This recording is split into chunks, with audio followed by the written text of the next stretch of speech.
Uttarakhand BJP mission 24 की तैयारी में जुटी हुई है। इसके लिए पार्टी कोई कसर नहीं छोड़ना चाहती और यही वजह है कि जो गलतियां 2022 विधानसभा चुनाव में हुई हैं, वो 2024 लोकसभा चुनाव में न दोहराई जाए। इसी के लिए बीजेपी संगठन की मरम्मत का काम कर रही है। आज देहरादून में बीजेपी की 3 मीटिंग्स हुई हैं। पहली मीटिंग में विधानसभा चुनाव में हार गई 23 सीटों को लेकर मंथन हुआ और आगे की जो मीटिंग्स हुई हैं वो कितनी खास रही हैं, इस रिपोर्ट के जरिए आप देखिए।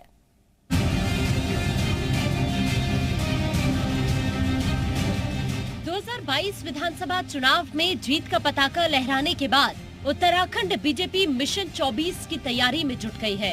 आज देहरादून में बीजेपी के राष्ट्रीय महामंत्री बीएल संतोष ने बीजेपी प्रदेश कार्यालय में 3 महत्वपूर्ण बैठक ली। सबसे पहली बैठक में हारी हुई 23 विधानसभा सीटों पर चर्चा हुई।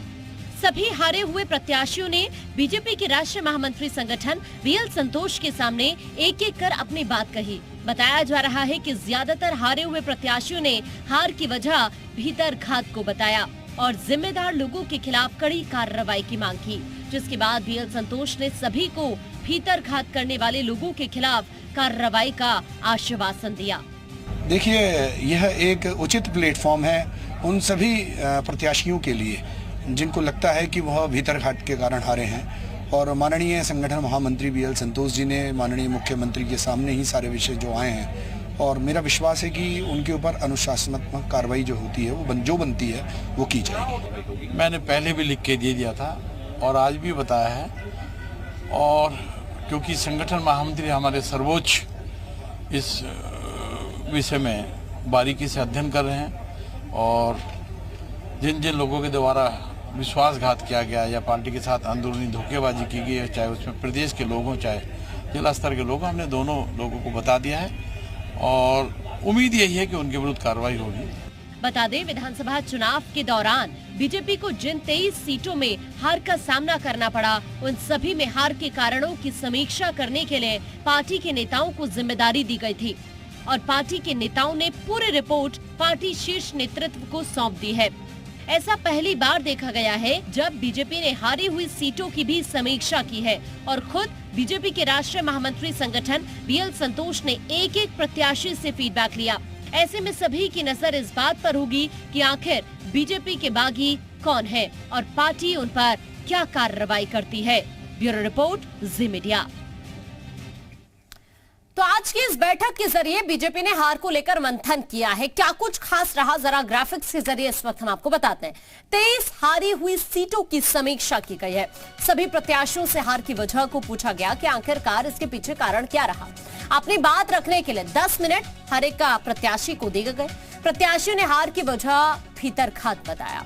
राष्ट्रीय महामंत्री बीएल संतोष ने सभी की बात को सुना। भीतरघात करने वालों पर कार्रवाई का आश्वासन भी इस मीटिंग के दौरान दिया गया। तो मंथन यहाँ पर हुआ है पूरी तरह से। जो सीटें बीजेपी हारी है उनको लेकर कि आखिरकार इसके पीछे की वजह क्या रही। चूंकि अब 22 तो भले ही जीत लिया हो, लेकिन अब फोकस 24 पर है और 24 को देखते हुए ही आज ये 3 बैठकें हुई हैं, जिसके जरिए पार्टी ने मंथन किया है कि आखिरकार जो सीटें पार्टी हारी है उसके पीछे की वजह क्या रही और इसी को लेकर सभी प्रत्याशियों से बातचीत भी इन मीटिंग के जरिए की गई है। कुलदीप हमारे सहयोगी लगातार हमारे साथ लाइव बने हुए हैं देहरादून से।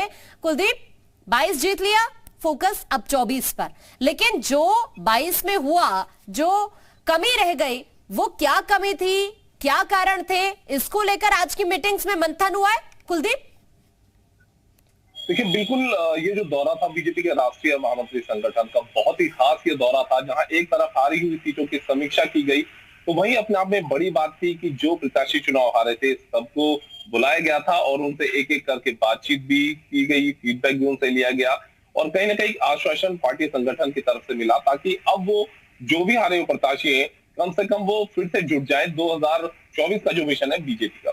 दूसरी जो बैठकें रही जिसमें प्रदेश पदाधिकारियों की बैठक रही, इसके अलावा चुनाव प्रबंधन समिति की बैठक रही। साफ तौर से बीजेपी के राष्ट्रीय महामंत्री संगठन की तरफ से दिशा निर्देश भी दे दिए गए हैं और सीधे तौर पर एक तरीके से पार्टी के जो नेता हैं उन्हें अपना संदेश भी दे दिया गया है कि अब परफॉर्मेंस देनी होगी। सरकार भी है, संगठन भी है, संगठन के मुखिया भी है और सरकार के मुखिया भी चुन लिए गए हैं। अब परफॉर्मेंस सरकार को भी अपना देना होगा और इसके साथ ही सबसे महत्वपूर्ण विषय जो रहा कि जो निचले स्तर का कार्यकर्ता है, बूथ स्तर का कार्यकर्ता है, उनसे भी संपर्क साधना होगा। ये भी विषय उठा कि जब भी मंत्री जिलों में जाएंगे तो जिले संगठन के साथ में उनकी जो बैठक होगी, तालमेल बनेगा, ताकि जो भी काम है वो काम धरातल पर हो। एक महत्वपूर्ण विषय ये भी रहा कि चाहे केंद्र की योजनाएं हो या फिर राज्य सरकार के 1 महीने के कार्यकाल में जो भी महत्वपूर्ण विषय पर सरकार ने जो फैसले लिए हों, उनको मई के महीने में जनता के बीच में एक बड़े संपर्क अभियान के तहत लेकर जाया जाएगा। और उन योजना में जो महत्वाकांक्षी योजना है, जिसमें कि अब सरकार ने ये तय किया है कि जो गरीब परिवार है, 3 निःशुल्क सिलेंडर की जो बात है, उस योजना को खुद, चाहे वो सरकार के मंत्री हो, चाहे वो सांसद हो या फिर विधायक हो, वो पहला सिलेंडर खुद लापरवाही फोकस इस बात पर भी कि संगठन को मजबूत और ज्यादा कैसे करना है। बहरहाल बहुत शुक्रिया आपका तमाम जानकारी।